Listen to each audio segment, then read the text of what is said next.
am your boy Street Samurai here with my partner in crime.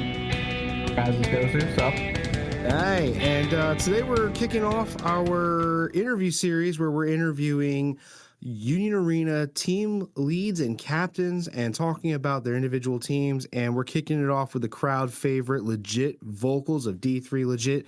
Thanks so much for hanging out with us today. How are you doing? I'm doing great today, guys. Thank you for having me on. Wow, we thank you for hanging out with us for a minute. I know you're probably pretty busy leading one of the most prominent teams in the UA scene right now. I imagine that is what that's like for you, right?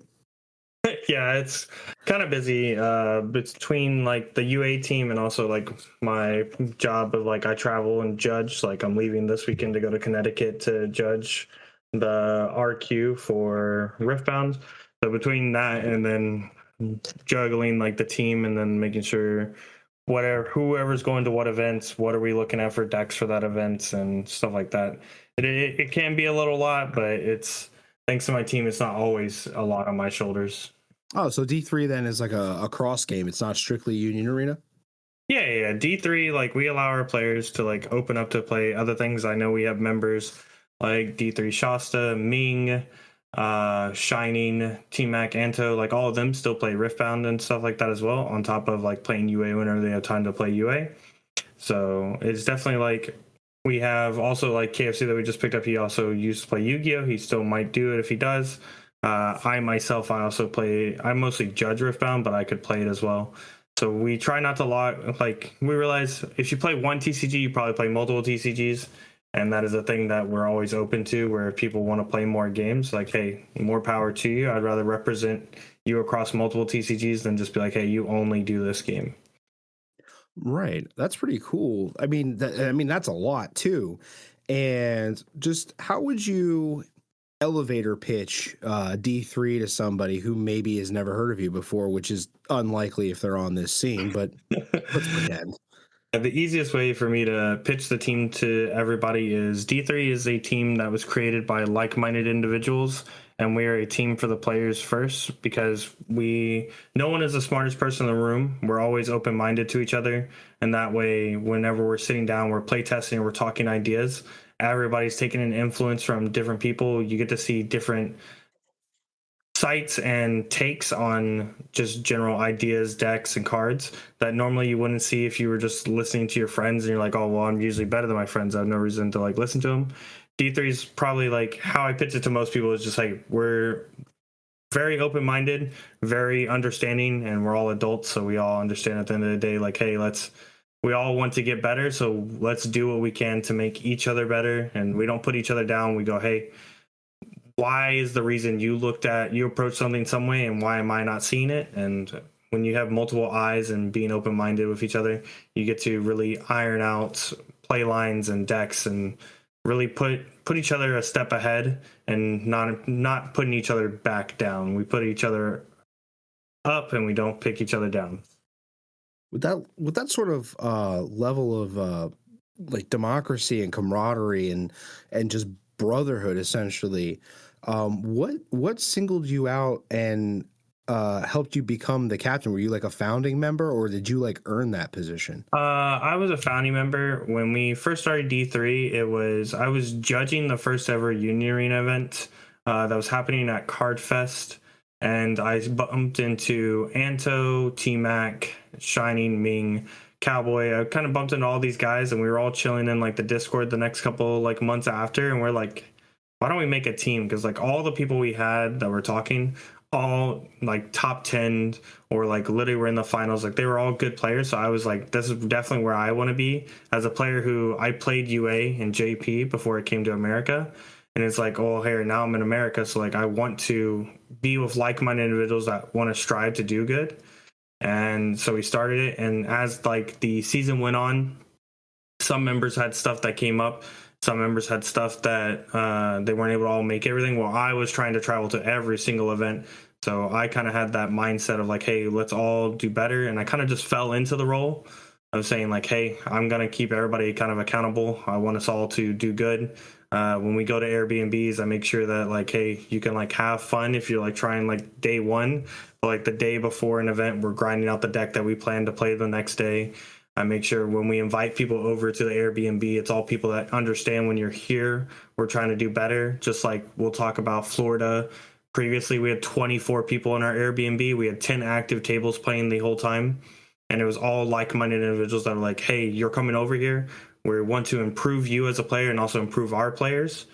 And it was just something that like the team just kind of looks to me and just goes, hey, like, do we have people coming over? Hey, what is our goal? What is our plan? And I'm like, hey, our plan is to top as many times we can and get as many invites. Year one, we were the team with the most people with invites. We had 5 because teams weren't really like fully established. I think it was like us, Haven, Union Arena HQ, and I think Verenitas was like really like, I think it was like those are like the most teams, but we had the most people who qualified for Nats. And overall, we showed that like our method of like how we approach the game and how we like work as well as a team really showed that our team can qualify for it. And this year we're at 3 people with invites, and I think we would have had more if some of our teammates didn't try to have fun. But I always let, if they know they're going to more events, I'd rather you enjoy your time playing UA than stress it. And I think the only other team that has 3 invites as well as HQ now. I think they have Eddie, Josh, and Ken. So we're like the 2 teams with the most invites currently. It's a lot. And amazing that like you guys are up to that level now. But foundationally, it gets back to like, your passion and interest in it. And I'm really wondering, like, how did you get into Union Arena? Like, where did you hear about this? You had mentioned like doing JP stuff. Kind of break it down for us. How I got into Union Arena back when I was in the military, I served 7 years in the Army. I had some friends that were playing UA, and they were like, hey, you watch anime, you should try this card game. And I was like, sure. And we ended up playing it, and I was like, this game's simple. There's nothing too complex. And it's like we get to have fun playing like our favorite characters from animes back and forth to each other. And I was like, sure, I really liked it. I stayed playing the game for a while. Most of my success came from when like SAO Volume 2 came around in JP. I mostly played Purple Yuna for a long time because I really liked the thought process of the deck of being able to stack my deck in sections of 5. So that way when I loop back around in my deck, I could really like take advantage of that. And it was a deck that like the smarter you are as a player, it can show.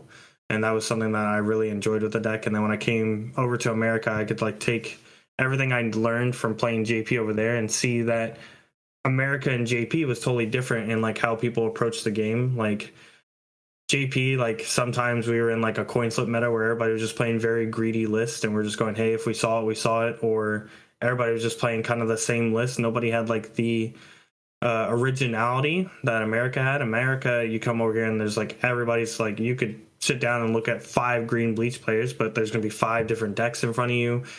People took ideas that normally people wouldn't do. Like when I look at Gutless Mist and Ming from my team, when SAO Volume 2 came out, I was like, hey guys, here's song, here's how I played it, this is my thoughts on it. And they're like, well, what if we play this in progressive? I was like, I don't see how that would work. They made a mashup of it, made it work. I was like, okay, you guys are just the king at throwing multiple things together and figuring out a way to make it work. And it was good to see that there was a different side of UA than just like what I was already familiar with, and to see that people were taking the game a step further and going, hey, how can we like cross things together? Like I think one of my favorite decks from like NA originality was I played Purple Yellow Bleach, which was a Asnod build, but you played like purple Uryu to like draw trash, and you played the event to draw 2 trash ones so you could like filter out more, and you were just playing like a little weenie rush deck because you had like rest abilities. So it was like really like NA was really enjoyable for it, and the passion for the game is just like I've always enjoyed anime, and then I've also enjoyed like the community that this game has showed me from both JP to NA side. So I think that's really what's kept me here playing the game, is mostly the people, and overall I really enjoy the community that we have here in this card game. That's phenomenal. And I got to say that out of all the questions so far, I think you've talked about your players and how important they are to you far more than you've spoken about yourself. So I kind of know where this next question is going, but I'd really like to know, like, what does being the captain of D3 mean to you on a personal level? What it would mean to me is just, I guess it would just be, uh, I appreciate that like my players can look up to me for guidance in any way, shape, or form. That could be like my teammates could be like, "Hey, what do you think about this?" And they'll be open ears to hear what I have. And then if I say something, they're not afraid to come to me and be like, "Hey, I think we're looking at this the wrong way." And it's just I'm someone that's approachable to the team overall, and it's someone that everybody can go, "Hey, at the end of the day, I know he has our best interests in mind." And that's how I feel with my team, and I'm thankful that my team looks at me that way. At least I believe that's how it is for me as a captain. That my team looks at me as someone that they know and trust, and someone that they're not afraid to come talk to. Wow, I mean, Raz, I hope you're taking notes for this. We're gonna need some of this. This guy is like our new mentor. Um, do you have anything to add to this, Raz, before we move on to the next section? I suppose one thing, I'm not sure if we're gonna cover this at all later, but do you ever remove members who underperform? Or is it kind of just like a once you're on, you're good to go? Right now, so how our members work is we do have some inactive members, and we've not kicked anybody off the team. Once you've like been a part of D3, you're kind of like family to us, and like you'll realize that that's why like D3 is kind of like a closely knit team. It's like everybody who's a part of D3 has been either is a founder or you've been scouted by a member of D3 saying, "Hey, this person is a really great person and they're a good player and have potential, and I think if we brought them on, we can make them go further." And we've had some members like Lullaby Anto, he's taken a step back because he had IRL stuff and he wants to do more commentating stuff. He's moved on to that. D3 T-Mac, he's a founding member. He stepped away because he had some life stuff and he also has just been doing Riftbound. And then we had D3 Sarah, one of our Nats players from last year. He's just moved into a new house, had some life stuff. So he's taking a step back. But these are still members that at any point, if they said, "Hey, I'm back to play," we're like, "Great to have you back. Let's get you on the right track. Let's catch you up to speed on like what decks are good, what we think like we are in the meta. What are your options or what decks are you looking at playing, and see if we can adapt those to what is the current format." But no, we don't really kick members unless you do something heinous, because at the end of the day, we are a team that is built by each other. And if we bring you on, there's a reason we brought you on. And we hope to get that camaraderie. Like some of us are ex-military, so like we know we really build that camaraderie with each other. And then other people, it's just they've come over, they've seen how we've run things, and they've been like, "I'm happy I'm here." And we've had some members that literally have told us like, "Hey, I don't think I would have done the things I've done if I wasn't a part of you guys." And that really means a lot to not just myself, but all the members, because we brought you on, and like I said, we're like a family. To see one of us do good is to see all of us do good, because no one of us is doing everything themselves. That is an intense team culture you guys have, and super positive. And I take it you're a veteran then yourself, right? Yeah, I did 7 years in the military. Did 31 Bravo, military police for anybody who doesn't know MOSs. But yeah. Wow. Well, hey, thank you for your service. And I'll tell you what, man, it really shows in the way you're talking about your team and the sort of values that you surrounded around building D3 up. And that's incredible, and it's really great to see, because growing up, Raz can attest to this, as gamers, anytime a guild or anything comes together, there's always this like super toxic bottom end. Everybody's got to one up somebody, and people are nasty to each other, even though you're supposed to be playing for the same reason. And people get kicked, and then there's always drama, and it sounds like D3 has made not only an effort, but a successful effort at just staying away from that type of culture altogether. 100%. Like at the end of the day, we're all adults. Sure, some people say we're playing a child's card game, but at the end of the day, we are adults. And if you have a problem with another member, like, be open and talk. And if you feel like you can't approach that person, you can come to me and come to another member and be like, hey, I think something's going on between this, and we can squash that. Because at the end of the day, like I said, we are adults. Let's talk about this as adults. We don't need to start no drama behind walls. We don't need to talk behind people's backs. We can just squash it where it is and figure out if there's a reason why X and XYZ is happening, and we can like clear it up and put us all back on the right track. Because when you're playing as a team and when all of us, our goal is to play at Nats, become better players, do good at these events.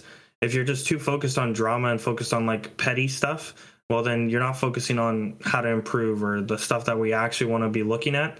So as a team, we definitely have those moments where like, hey, we don't like this, but we're grown adults and we talk about it and we say, hey, let's clear this up. Let's move on with our indifferences. Let's agree to disagree if we need to.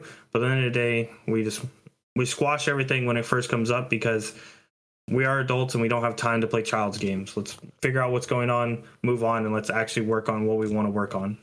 So anybody healing from Modern Warfare pregame lobby trauma, apply to D3. They got you. 100%. So, I mean, well, all that being said and everything, and you had mentioned that you guys are one of 2 teams that have 3 Nats invites. Other than the amazing success you had at getting those invites, what does make D3 stand out from the other teams in the Union Arena community?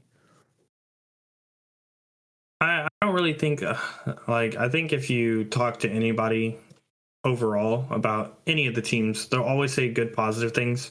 I think if there's anything that we do maybe a little differently than other teams is kind of like I said, where we host like playtest sessions at Airbnbs before regionals, where like if you're a player that wants to improve or if you're like a known player and you're looking for good practice, half the time we'll be like, hey, we're all at the Airbnb, or if we're at, instead of playing side events, if we have extra tables at the event, we're like, hey, come over and play test and we'll jam games. Like I said, Florida, we had 24 plus people in our Airbnb and we were just jamming 10 plus games.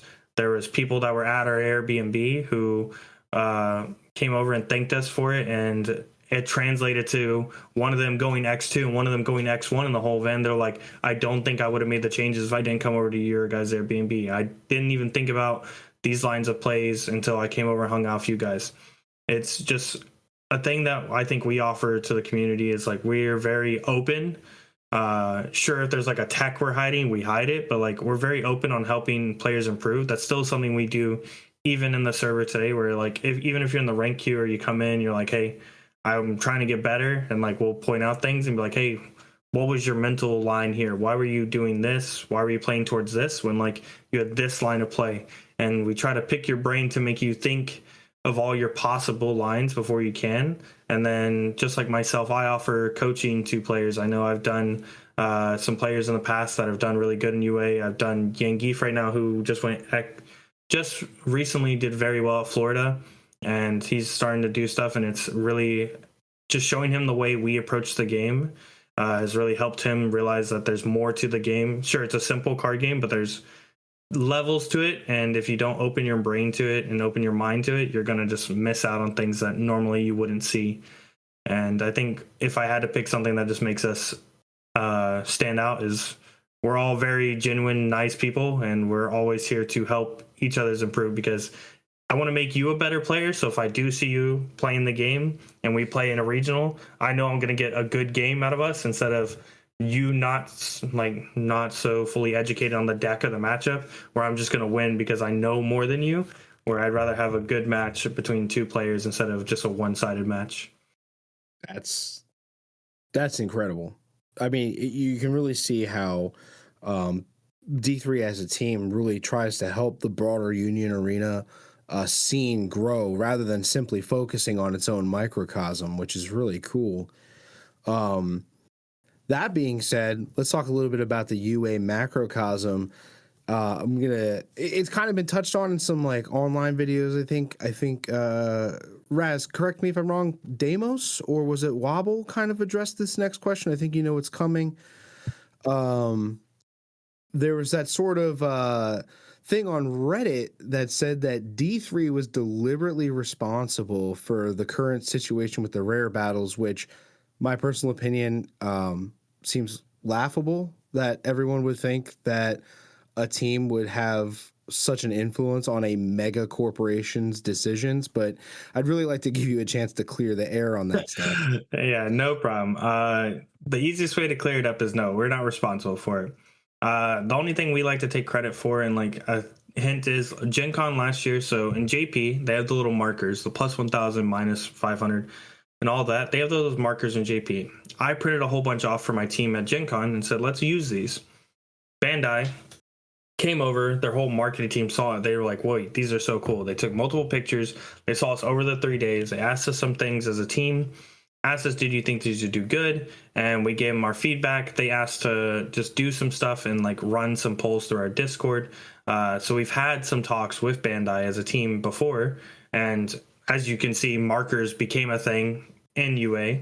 But just because we like pitched something, and I think that's what stemmed a lot of people to like trying to blame us, is because we've talked to Bandai before and we've had interactions with Bandai before. They're like, oh, this change happened, it has to be D3's fault, because last time we had a change, D3 was there. And it's like, at no point in time, I think it really got taken out of context, because there was a round table where Lullaby Anto was talking about how he wanted the prize cards to be worth more, because he wanted you to actually go play a rare battle and like make it feel worth to you, instead of like being like, oh, I just paid $20 for a $40 card.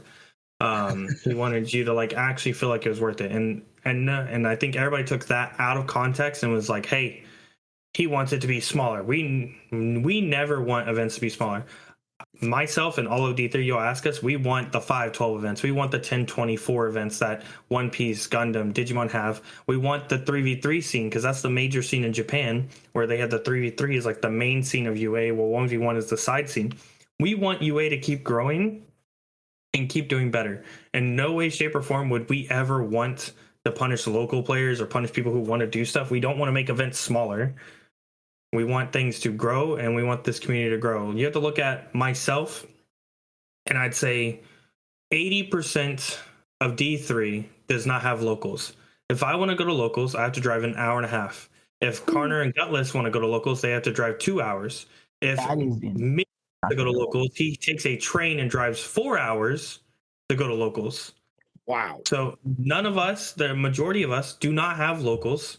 So as a team, we play with each other more often and play test in our own circle, because we don't have locals to go to. We would never want to punish locals, because we want that to thrive, because as people who don't have locals, we know how that feels. We 100% know how it feels to not have somewhere to play. And we'd rather have your guys' community grow, because we want UA to grow as a whole. Yeah. I gotta say, initially when we started getting the markers, I was a little apprehensive. I had the same kind of reaction the broader public did initially, like, what happened to my participation packs? And then I started creating content with Raz and realized, like, even if I'm not using them during my locals, they are an asset when you're creating content, because it's much easier for somebody watching your video to see what you're doing when you have something like that on the table. And I don't miss having 4 play sets of the same participation cards. 100%. And that's definitely like something, if you look at like the streams from the past regionals, they started using those markers. So when the same thing, like you said, for content creation, players who don't know what's going on, they can actually see what is happening and what is going on. And it really just helps when UA, like, to us, we're like, oh, no brainer, we do this. But when somebody may make a misplay and they don't give an effect to something, you'd be like, oh, they forgot to do it. It's more noticeable now. So you can be like, oh, they didn't do this. I wonder why they didn't do this, or maybe they just forgot. So for content creation, like stream purposes, like it makes a lot of sense. Yeah. But for like local level, like some people are like, oh, I wish I would have had my cards. And like at the end of the day, we didn't tell them to replace all the precision. We just gave them like, hey, we're using them. What they do with it from there, that's all Bandai's decision. We just showed that we as a team were using them because content creation and stuff like that. What Bandai does with it from there, that's all Bandai's decision. Yeah. Yeah. No, I mean, they're great when you're trying to record a video, and like for our videos, we don't do live commentary. So what we do is we record the video, we watch it back later, and we make commentary, kind of like a sports team reviews its game tapes. It's sort of how we do our content. And when we're doing that commentary, having those markers go underneath and everything really helps not only people watching it, but us remember what was going on during that play as well. So it is nice to have those. Raz, I think you were about to say something. Yeah, so the marker thing. I am a huge not fan because I want my full art character cards back. Because we have the markers, Bandai Namco decided to put Yahiko in a rare battle participation pack, and now we have $130 Yahiko cards that we have to get instead of getting them from participating at our locals. Obviously, this is on Bandai for not including that card in a better option. Now every Red Kenshin deck is going to need 4 copies of those, and there's not going to be enough. So outside of them printing it in a future locals pack or a volume 2 of Kenshin, which is not even on the horizon because it's not available in Japan, those cards are going to stay at an extremely high price, and there's no reason for it.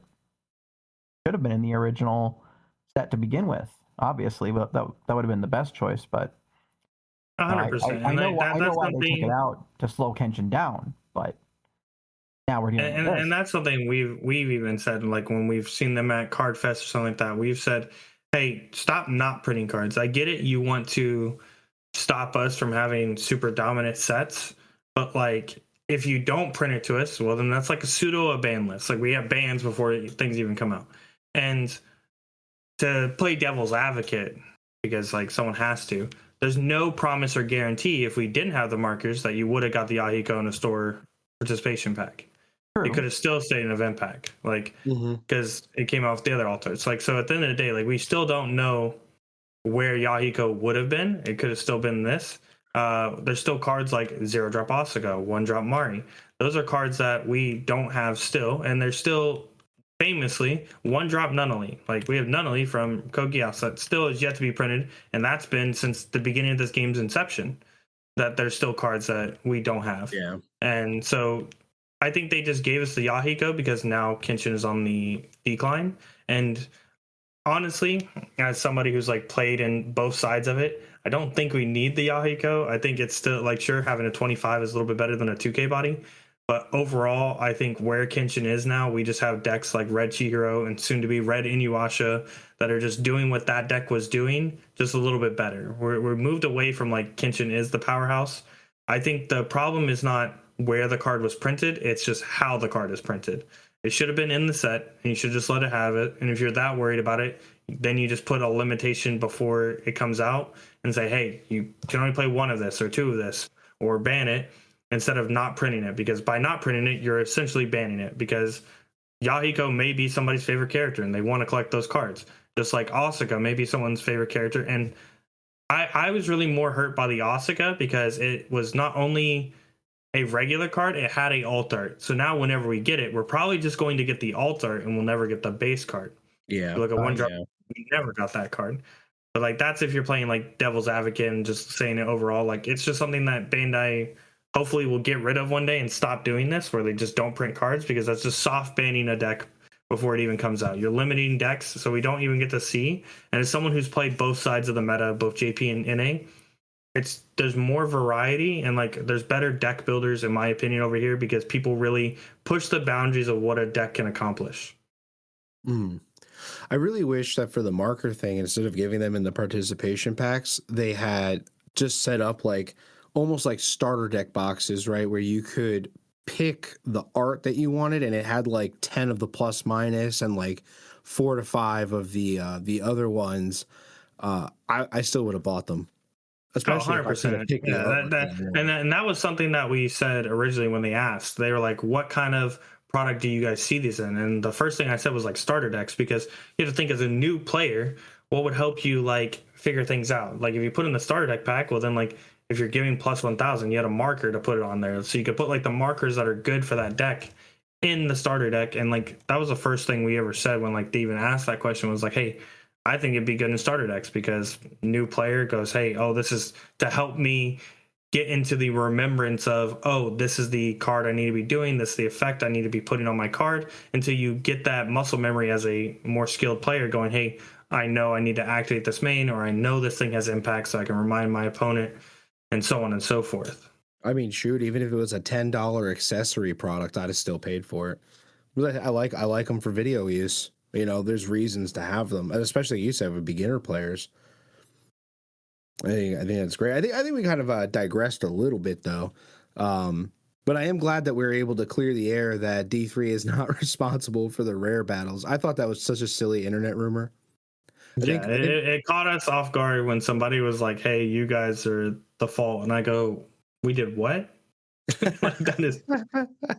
I think when Raz showed it to me, I laughed pretty hard when I saw that, and even Raz was like, "Why would people think someone can have such an influence on a mega corporation like that? Like you guys like have like this like evil shadow cult that sits around a table with Bandai at the head, twisting your mustaches and stuff." 100%, yeah. So that being said, you know, you have this team, you have your culture, you have your values, you have the things that you've contributed, the going to Nats coming up. What goes into keeping that community alive, especially at that level, like even like through like Discord, and maybe you guys have a website. I know some of you have a YouTube channel. Like, yeah, like what goes into that, like behind the scenes? As a podcaster, I've had many podcasts over the years and been a part of many projects, and I found that everybody wants to do a podcast until they realize what the work behind the scenes looks like, and then they don't want to do it anymore. So is there anything like that that goes on, like with your Discord communities and your content creation? Like, what do you guys do to keep that going? So the content creation was slow early on because it was, besides myself, like no one really had, like, I think Garner had it. Like we had a couple people who could record stuff. It was just, we just didn't, because like we would be jamming too much, or we stay up till like 4 a.m. It's something we wanted to do. It's like something that I will have going on. Like sometime this week, I'll have a video going up. Now that I have a better PC now, so now I can actually start doing stuff. So we will have some content creation up on the D3 YouTube. We wanted to do games at every regional this year. Sadly, we were allowed at Virginia by Booster Box to do it, which those are up on Draw 3 events on YouTube. We also got allowed at Peoria from Top Cut, but I didn't realize our camera was set on manual focus, not autofocus, so all our games are blurry. So those games never got put up because they just looked like a blurred mess. It was terrible to like look at. The other TOs, they didn't want us to record games due to witch hunting that may happen on online, Reddit, YouTube, stuff like that, where people are like, oh, why didn't a judge do this? Oh, this player misplayed at this table. And we respect the TO. The TO says no, we go, okay, you got it, no problem. Something we plan to do going forward. I know myself and D3 Carner are planning to get like cameras for our games that we can put on like our hats and stuff like that. And as long as we have consent from our opponent, we'll be posting those games up so people can kind of see what happens at our tables and at regionals in general. Any card fest we go to, we'll plan to do like a little vlog thing. I was trying to get the Virginia one up, but my stuff was just all wonky and wasn't really working. But overall, like our team, like nothing really, like no one really like backs out. Everybody, anytime I've ever told anybody, I'm like, hey, who wants to do a video? Everybody's first thing is like, sure, I'll hop on, or sure, I'll help. You'll see Gutless and Ming. Every time Joey asks them, or Wobbles, like, hey, you guys want to do a video? Like, we're always for it. Like, putting more content out to the community is, we're always down for. And there's never been a point in time where someone on the team has been like, nah, I don't think we should do this. It's if it's something that can put more out there to the community and be like, hey, like there's not enough gameplay going around. Well, let's show some gameplay. Hey, even Prodium Joey came to us and he's like, hey, you guys should start doing like a D3 playtest stream where like it's just us playing. And I was like, yeah, sure, we'll do something like that. And we talked about it as a team, and everybody's like, I think it's a great idea. So like we've never had the problem where someone's been against content. I think it's just been, we want to do content. It's just one of us is not able to record, somebody is able to record, things line up, we're traveling to events, I'm traveling to judge.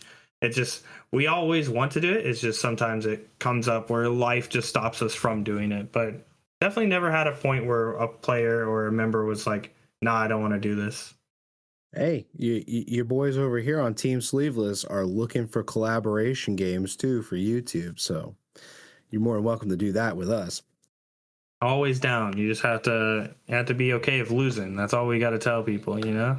I find it really, really difficult to get angry at this game because of the luck factor that's in it. Like the game relies so heavily on luck that we'd like to prove you wrong on that one. There luck is in every card game, but there is ways to play around, and there's ways to play lines that luck does not fully decide. 100%. But you can't always predict, 2 or 3 back-to-back specials coming out of somebody's life. You can't, but you can play to your outs, and we need to look at it. Luck is really just preparation meets opportunity. So sure, your opponent may have those specials, but can they capitalize on it? And if they didn't set themselves up to capitalize on it, you can still come back from that. Like we've had games where that still happened. But at the end of the day, it's just like you have to prepare yourself to be, so when you're given the opportunity to come back, you can take advantage of it. And on the vice versa, if you are the luckier person, you did have that. Well, if you haven't prepared yourself for when that opportunity comes to fully take advantage of it, well, then your opponent may have set themselves up to take advantage of it to come back, and you don't get to push that advantage. You just got given. Yeah, for sure.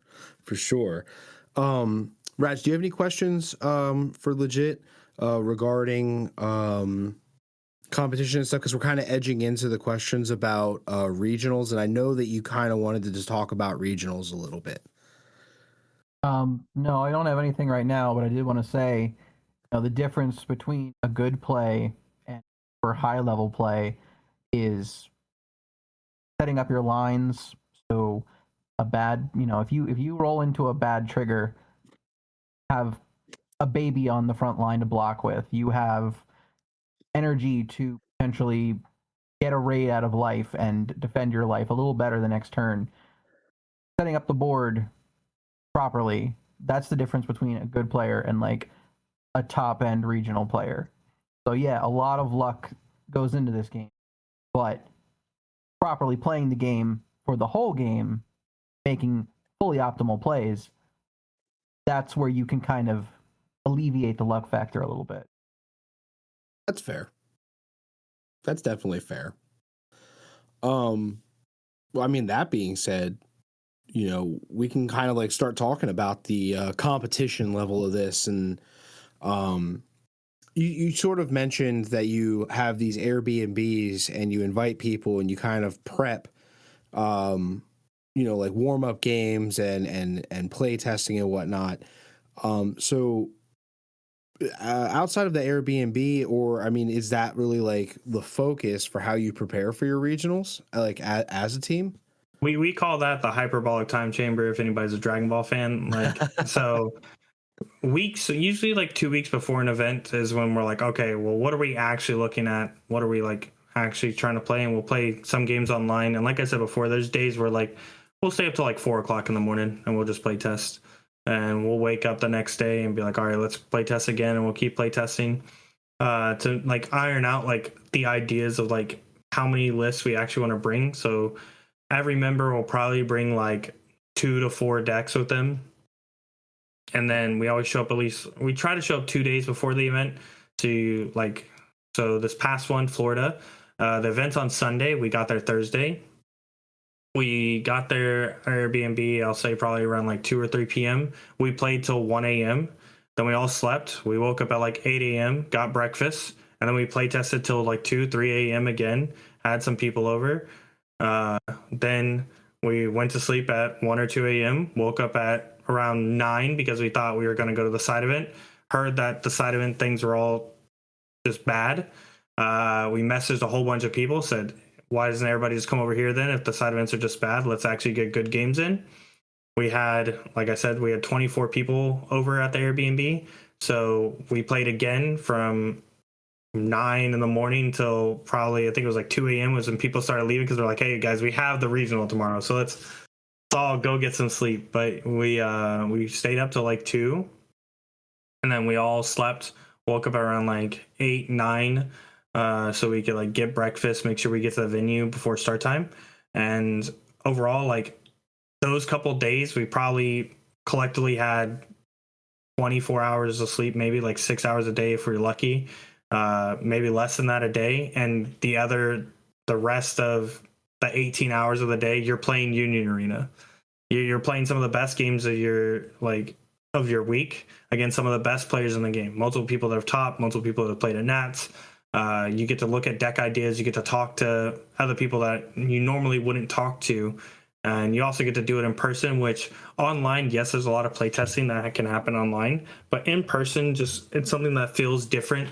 And I think that's one thing that like us as a team, we really enjoy is like those days we show up early and we just get to jam games IRL and just like hang out with each other and like build more camaraderie because we spend time IRL and play the game. We think about it like, if we look at my LCQ run when I won the whole thing, which was like the last regional before Nats, the deck I was going to play, I wasn't even looking at until the last couple hours before deck list submission. And then my teammates are like, hey, do this. And I was like, well, we tried this back in September, but I'm not really sure. We tried it and I was cooking with it. And I was like, bro, this is going to win us the game. And it made me go 9-0 that day. Then we look at Florida this past weekend. I was between Yellow Sakamoto, Purple Order, and Spear again. I was like, bro, I don't know what I'm going to play. Ming comes over and goes, I'll roll the dice for you. And we literally rolled the dice to decide what deck I'm going to play. And we fell on Yellow Sakamoto, and then I proceeded to go 8-1, just losing in the finals to Eddie. But overall, it's like I'm able to make those decisions and make those like tests and like the luck because my teammates put me in a position to I had the good play test, I had the good knowledge, we're confident in our list. I'm just not confident as a player because I'm very indecisive, but my team was able to say, hey, no matter what deck we put in front of you, we know you're going to have results of it because we've worked this out already. And it's definitely something that like besides play testing online, it's really like being able to see people and talk and play test in person and have like them to have your back, which I like hit it on before. Like we're all open-minded individuals. And we're able to listen to each other's feedback and not just shoot it down. I listened to my team's feedback. They said, hey, you're overthinking this. Just play this and you'll be fine. And I played it and I trusted my team and it got me to where I am. Yeah, that third place win at the regionals in Florida was incredible. I was actually watching the whole thing here from my couch, and watching that final match and watching you go up against Shadow Army was something I was personally really interested in. I was interested in seeing how your deck was going to match up against something like Shadow Army. And honestly, I felt like it was very close. And, you know, congratulations on that third place win. I mean, that's huge. But you know, that being said, you said you've also won like all 9-0'd and took home a regional or sorry. Yeah, the last chance qualifier. It was technically the last regional before Nats last year. Gotcha. Yeah, I 9-0'd that one. Nice. Okay. So that being said, what would you say is like the biggest achievement in these tournaments for D3? Like what was the tournament where people were like, yo, that's D3? Like, well, the first time you heard that, like, oh, it's D3, and you realize people now knew who you were. I don't really know if there's a tournament that did it. I think how D3 got created and everything because the Keep server fell down. I think that's how our name got out there because we were the first Discord server to like really try to bring back playing online. We're still, even to this day, every 2 months we do an online ranked ladder where first place gets 3 boxes of their choice, second gets 2, third gets 1, 4th through 6th get half a box. You're not charged anything. You just get those for playing if you're just in our ranked ladder. And like people knew us from that. We started doing box tournaments. We did half a case event. Like we try to do stuff for the community to like put it out there. And I think everybody knew about us, just people just didn't know how good we were. and then we started getting our invites. And I would probably say LCQ was the first event where like it really showed out, because a lot of our members, like from the first year, we couldn't make a whole bunch, but then I came first, a teammate came top 8, another teammate came top 16, and another like all of us were just doing very well with the list we brought. And then we would have made day 2 at Nats, but we had a team kill between me and a teammate, and then he did pretty bad, and I bubbled out of top 16. I got 19th because my teammate who beat me did bad. But like everybody kind of knew who we were because we've had some success in other tournaments. I think the worst we've ever done in tournaments is X3, and that's kind of like our goal. Is like our founding station, our baseline for how you should do an event is X3. And the reason why that is, you should lose 1 game to bricking, 1 game to your opponent high rolling you, and 1 game to a better player. But once you get good at the game, you get to cut the better player one out. So your baseline should be X2. So if I go X2, X3 in an event, I'm fine, because that's our baseline. Like that's just what we think is going to happen. And I think this year everybody's gone X3. We had 1 event, one of our members went X4. Well, no, we've had 2. But one was a member he really didn't take the game fully seriously, and that was Cowboy. And he decided this year he wanted to take the game more seriously. In Florida, he got his X3. And then Gutless was having a fun deck where he got talked into playing Xenon instead of playing what he wanted to. And he went X4, but at the end of the day, he had fun, and I'm not going to fret my teammate for enjoying himself. I just want him to guarantee he gets his invite next time. And he already called a shot. He said Gen Con will get his invite, so I'm not worried. He called it last year when he's like, I'm going to get my invite at Florida. I don't need to sign up for the LCQ. We're like, okay, went to Florida, got his invite. So I'm confident in my team, and I'm confident in their calls. But yeah, it's definitely our success. I think mostly came from like starting the Discord server. We're almost to 1,000 people in there. We've have plenty of games that are played almost every day in our ranked ladder for people who actually want to like try and get product and maybe not able to afford it. Where it's just like, hey, if you have a webcam and you can play, like there's a chance to get free product from us and do that type of stuff. But yeah, I think that Discord is really what got D3 on the map. And then just we had some of the content creators, and then like Joey always shouts us out because he comes to us for playtesting. He understands like we are very good players, and I appreciate him for that. Everything he does, like shout us out. Doing stuff like this with you guys kind of puts us out there. Like it's people recognize us through stuff, and then when you see us at events, we're in our jerseys. People come up and talk to us. Some people will even on Facebook, they'll talk about how hanging out with us, we're some of the most genuine, nice people you'll get to talk to and spend time with, because we don't just care about ourselves. You want to come tell us how you're doing an event, come tell us how you're doing an event. I'd love to hear how your games went, how you're doing, if you're confident in the deck you brought. I think the D3 team as a whole is what put us on the map. No individual player, no individual run put us there. I think our interactions with each individual person is what put us on the map. That's awesome. Just relying that heavily, on the team rather than any one individual is really what it's about. And that it's incredible that you guys have been able to embody that as much as you have.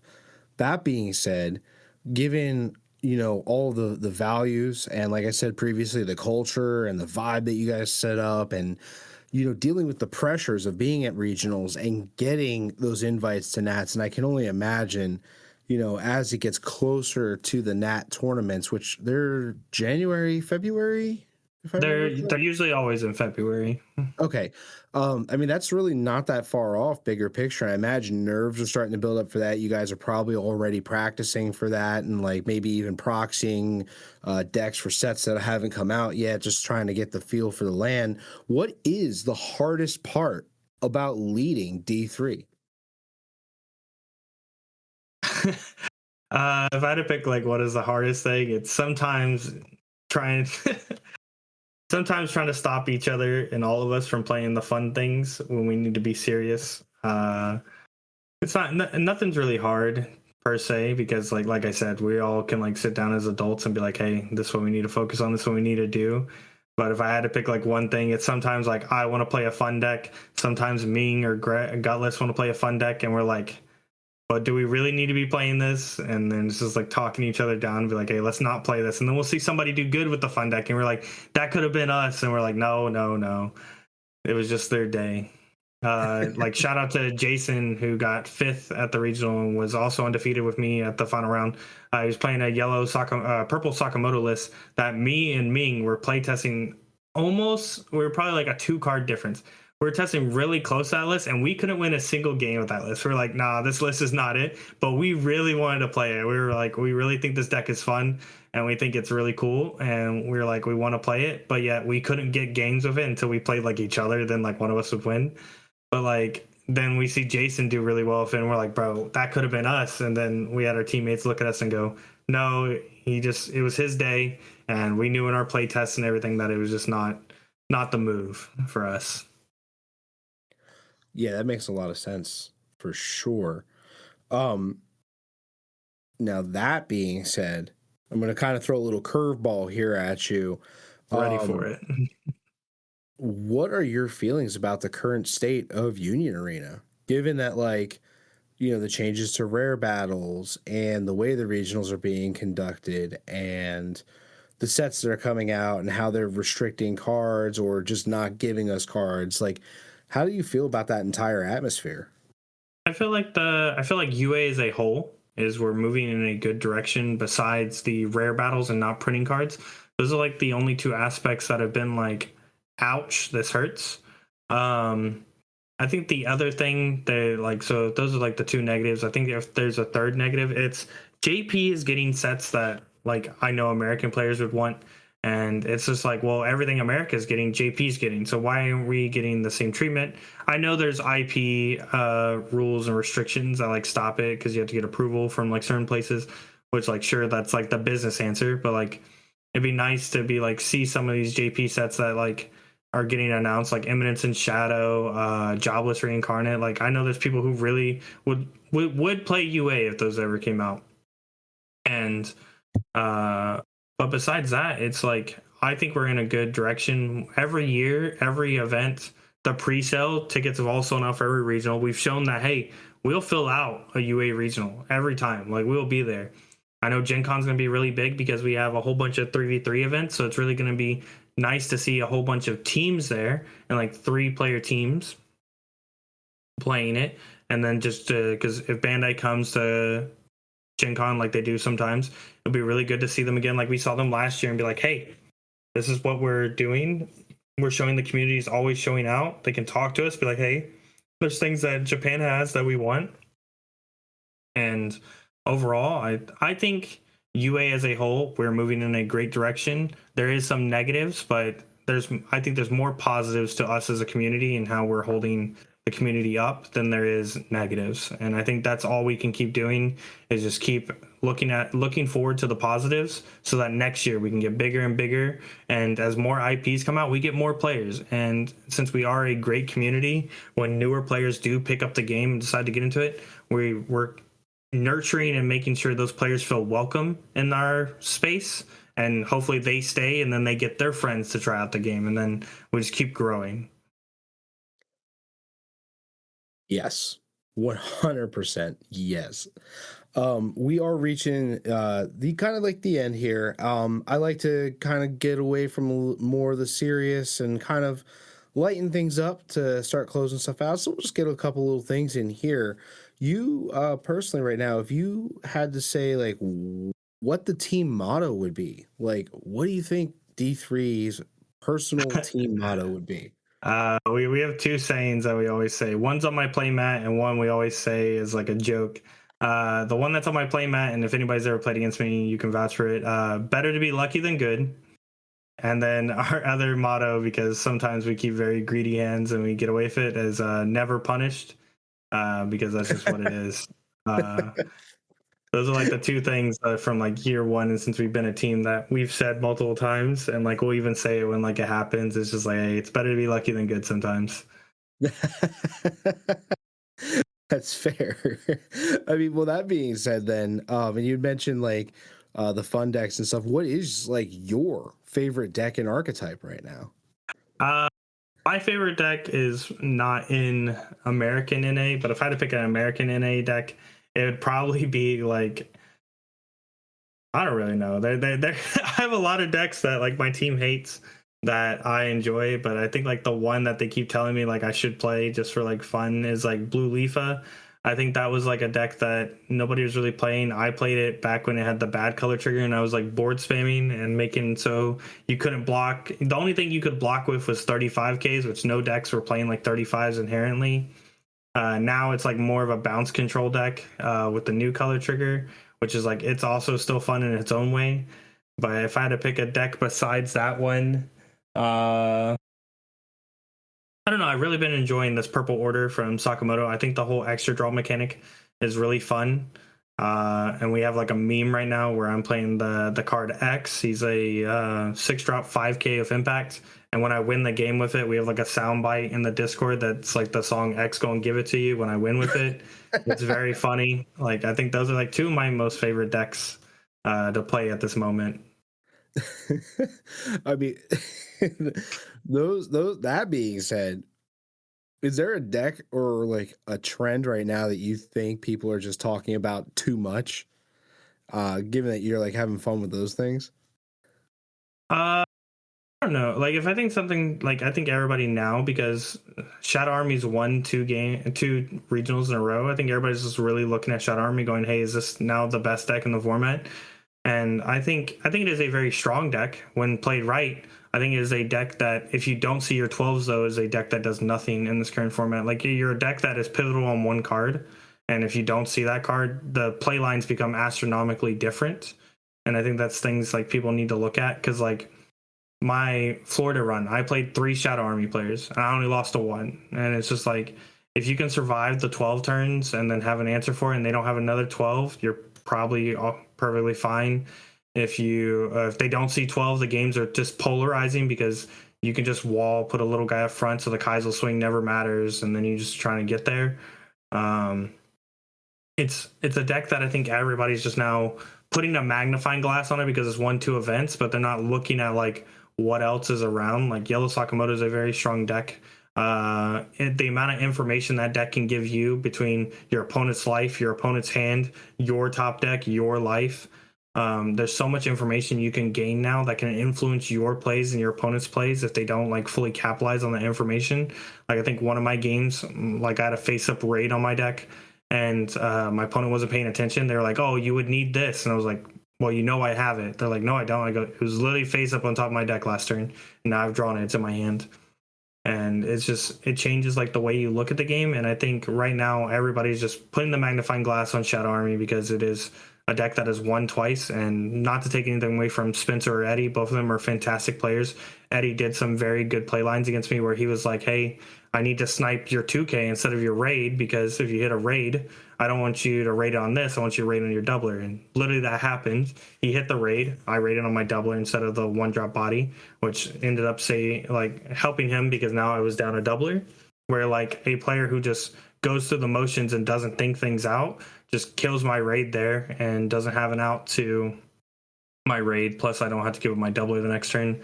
Spencer's a very good player where he's talked about multiple decks and how he wants to approach things, and give him his credit where his credit's due. I don't think Shadow's the end-all be-all, but I think there's other decks that people need to look at. Just like when you look at every deck I've ever played in like top regionals, like there's always something that I've done differently. Back when I had my 9-0 run with Spear, I was playing Mari raids back when we had everything because it helped in the mirror and it helped in the Yellow Girls matchup. It got me 9-0. Even the guy who got second place in nationals told me to myself, he's like, "I don't want to play against you. I think you're the one person who can beat me." And I was also the only person that beat him the whole weekend. We look at my Yellow Sakamoto list. I was on 5-drop Nagamos. I think there was only one other person that was on it in top 32. So it's just like there's always things to be looking at, and never look at things with a magnifying glass. Try to look at things with like a fishbowl lens. Look at the wide variety of stuff, and don't just narrow in on one thing, because then you may just turn a blind eye to something that could really help you in what the current meta is. I agree. And Raz has some very special words to share about Shadow Army that I've heard a few times. Raz, tell us how you really feel. How do I really feel? About you and John, your special feelings about solo leveling in Shadow Army. Oh, I mean, general, I'm just tired of hearing about Sung Jin Woo. I've been hearing about him for the last 3 months. I'm tired of hearing about him. Yeah, it's a thing that happens. Like we heard about Kenshin for a long time, and now we're finally moving away from Kenshin because everybody's realizing like all the decks that are strong have a good out to Kenshin now. So it's like, okay, you can, unless you hit the high roll of Kenshin, there's decks that consistently can fight against you. And now it's just, there's ways to fight against Shadow. And like my team has decks that like we could play against him. One didn't bring it because, like I said, he decided to play other things. But if you think there's a publicity, or not a publicity, like a public number one enemy, most people build their decks to beat that deck, and then you just hope you have like the good matchups outside of it. So, like I said, just don't look at a magnifying glass, look at the broad spectrum, and make sure that you're looking at all your outs instead of just being like, oh, I have to just play this because this deck's good. No, there's always a deck that can like keep up or at least compete with whatever the top deck is. Yeah, I'm definitely grateful that the Kenshin and Purple Spear days are in the past myself. Purple Spear was that deck for me. I couldn't stand it anymore. I couldn't do it. Oh man. But all that being said, I'd really like to give you this opportunity to before we get out of here to plug anything that you want to plug for anybody who might listen to this. 100%. The Draw 3 Discord, discord.gg/Draw 3. If you want to come play some games, play against some good players. Everybody who comes in is usually trying to improve. You'll see myself and other Draw 3 members just chilling in there half the time. Even if we're not playing the game, come stop by, say hi, ask some questions. I know like somebody today came and asked me some questions. I do coaching on the side, so you may see me coaching somebody on the inside there. I just say please respect people's time. If you do join, please, like, there will be a notification that says mute. But I don't care if people tune in because then that gives more knowledge to a lot of people. And then the Draw 3 events YouTube, we plan to have more videos up there soon. Just gameplay, play testing, overall. If there's something specific you guys want to see, look forward to it. I also want to shout out Sleeveless here. They have a league that they're going to come out with soon. You'll see us there. Definitely tune into this Discord. There might be some things coming down the pipeline that will excite a lot of you. And I'm excited to see what the future of UA holds for all of us. Thanks so much for that shout out. Just to add on to that, we are ready to kick off our box tournament. So anybody listening to this, feel free to hop in. The link to join the server will be in the description, as well as a link for joining D3s. We're going to include that as well. That being said, legit, thank you so much for hanging out with us. We really appreciate you sitting down and chatting with us today. I'm Street Samurai here with Brazos Gosu. And we're signing out.